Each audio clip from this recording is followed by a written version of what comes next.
Well, it's great to have my good friend back here. Welcome back to the White House. This is his second visit, and we've always, interesting as we said today in our short remarks, France and the United States have always stood together. And I can say that President Macron and I have stood together since we've worked together in the G7 meetings, the G20, and France is an incredibly valued ally.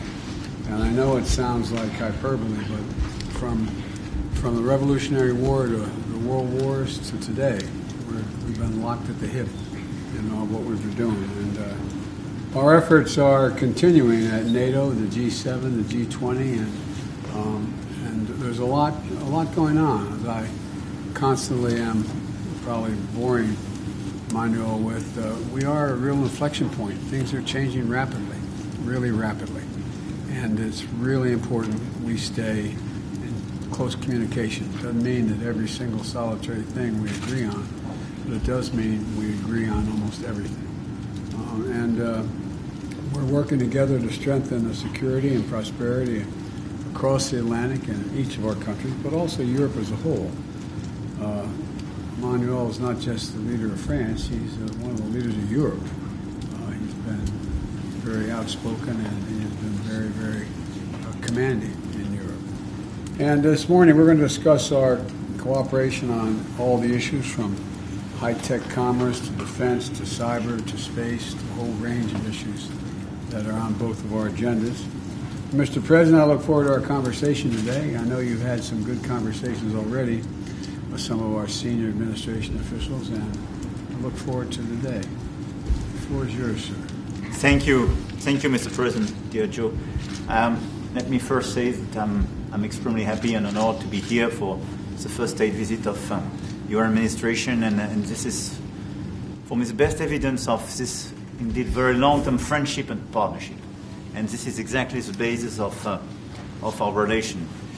We will discuss about a lot of topics, but obviously we are together in challenging times globally, and with the war in Ukraine launched by Russia, and so obviously it will be the first topic of discussion for both of us. And since the very beginning of this war, we worked very hard together in order to help Ukraine to resist and to be resilient, and we will reinforce this action. But what we want to do as well, and I want really to pay tribute to a lot of statements you made, we want to build peace, and sustainable peace means full respect of sovereignty and territorial integrity of Ukraine, but at the same time a new architecture to be sure that we have a sustainable peace on the long run.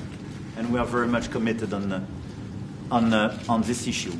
We will discuss about as well energy, economy, space, nuclear, and I spoke about this synchronization, and I think this is extremely important precisely to have close coordination between us on these different issues, because we want to fix the direct and indirect consequences of the war on our economies and our people. But at the same time, we want to prepare for future generations a carbon neutral economy, creating a lot of jobs, which means investing a lot in our economies, and we have to synchronize our action on this issue, and it will be an important topic of discussion. Beyond that, we will discuss climate change and biodiversity and the common actions in this field, health, and a lot of global topics where our alliance is so critical. But let me once again thank you and your wife for the wonderful dinner we had yesterday, for the friendship, and really for the quality of the discussion we have together, and the common action and the common decisions we take in these so difficult times. Because I think when we look at our common history, this friendship always prevailed, with quite good results, by the way. Yes. So we will prevail. Folks,